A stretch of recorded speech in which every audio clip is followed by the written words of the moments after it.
जेव्हा गुंतवणूकदार value fund हा शब्द ऐकतात तेव्हा अनेकदा त्यांना असे वाटते की याचा अर्थ फक्त कमी पीई असलेले शेअर्स असतात. परंतु प्रत्यक्षात व्हॅल्यू इन्व्हेस्टिंगसाठी शिस्त, संयम आणि एक स्पष्ट प्रक्रिया आवश्यक असते. तर यूटीआय व्हॅल्यू फंडची गुंतवणूक रणनीती सविस्तरपणे सांगाल का? हा फंड व्हॅल्यूची व्याख्या कशी करतो, व्हॅल्युएशन आणि व्यवसायाच्या गुणवत्तेमधील समतोल कसा साधतो, तसेच विविध मार्केट परिस्थितींमध्ये पोर्टफोलिओ कसा तयार करतो?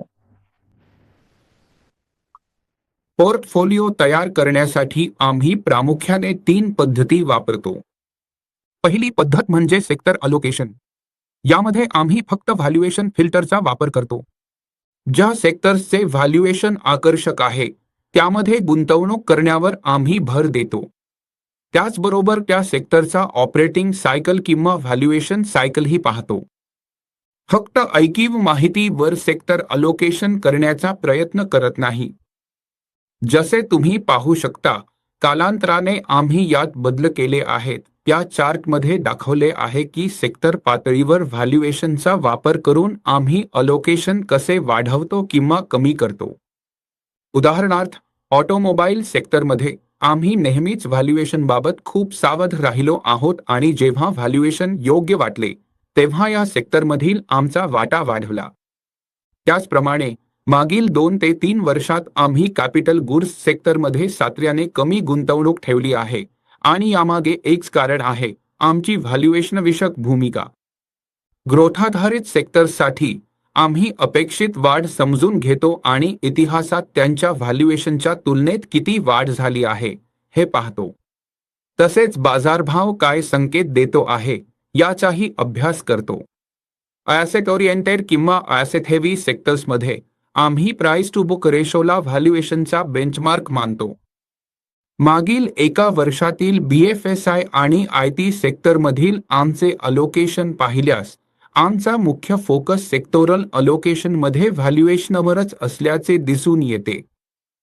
मेटन सेक्टरमध्ये अलीकडे झालेले प्रॉफिट बुकिंग याच कारणामुळे झाले, म्हणजे व्हॅल्युएशन खूप वाढल्यामुळे. अशा वेळी आम्ही त्या सेक्टरमधील गुंतवणूक मोठ्या प्रमाणातून कमी प्रमाणावर आणतो. दुसरी पद्धत म्हणजे असिमेट्रिक बार्बेल अप्रोच. ही असिमेट्री यासाठी असते की स्टॉक निवडताना आम्ही व्हॅल्यूला प्राधान्य देतो आणि तिला अधिक महत्त्व देतो.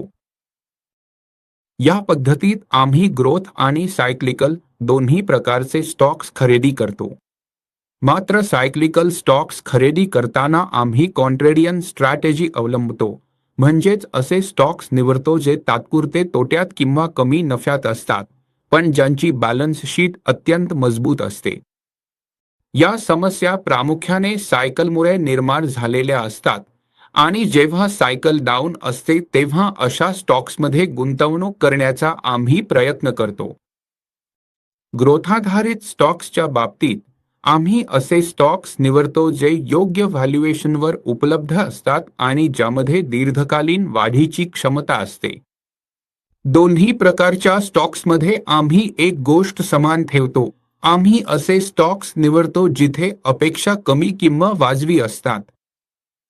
स्टॉक्सचा पाठलाग करत नाही, मोमेंटमचा पाठलाग करत नाही आणि विशेषतः मोमेंटम आधारित स्टॉक्स खरेदी करण्यापासून दूर राहतो. तिसरी पद्धत म्हणजे सर्व मार्केट कॅप्समध्ये गुंतवणूक करणे, लार्ज कॅप, मिड कॅप आणि स्मॉल कॅप. जिथेही व्हॅल्युएशन योग्य वाटते तिथे आम्ही आमचे मार्केट कॅप अलोकेशन बदलतो. मात्र सध्या आम्ही या पद्धतीचा फारसा वापर करत नाही. आम्हाला वाटते की लार्ज कॅपचे व्हॅल्युएशन मिड आणि स्मॉल कॅपच्या तुलनेत अधिक सुरक्षित आहे. तरीही मागील 1 ते 2 वर्षात मिड आणि स्मॉल कॅपमध्ये आमचे अलोकेशन सुमारे 30 ते 35% दरम्यान राहिले आहे. येथे एक महत्त्वाची बाब म्हणजे आमचे अलोकेशन ड्युरेबल सेक्टर्समध्ये आहे, जे प्रामुख्याने स्मॉल कॅप आधारित आहेत आणि सध्या त्यांचा सायकल डाऊन सुरू आहे.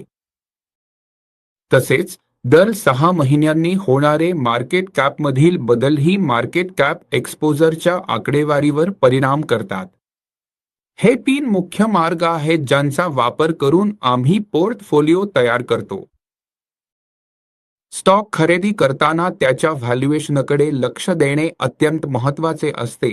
इतर स्टॉक्सशी तुलना करून थेट त्याच्या व्हॅल्युएशनच्या आधारे किंवा त्याच्या ऐतिहासिक व्हॅल्युएशनच्या संदर्भात. मात्र स्टॉक विक्रीचा निर्णय अनेक घटकांवर अवलंबून असतो आणि व्हॅल्युएशन हा त्यापैकी एक घटक असतो. कंपनीच्या व्हॅल्युएशनमध्ये होणाऱ्या संपूर्ण वाढीच्या प्रक्रियेत सहभागी राहण्याची आमची इच्छा असते. जर एखादा स्टॉक आम्ही योग्य किंवा स्वस्त व्हॅल्युएशनवर घेतला असेल तर व्हॅल्युएशन थोडे वाढताच आम्ही तो लगेच विकत नाही. अशा प्रकारे आम्ही व्हॅल्यू फंडमध्ये गुंतवणूक करतो, विचारपूर्वक, संयमाने आणि सर्व पैलू लक्षात घेऊन. आमची रणनीती सातत्यपूर्ण परतावा देण्याची आहे आणि पूर्णपणे सायक्लिकल पोर्टफोलिओमध्ये दिसणारे मोठे चढउतार टाळण्याची आहे.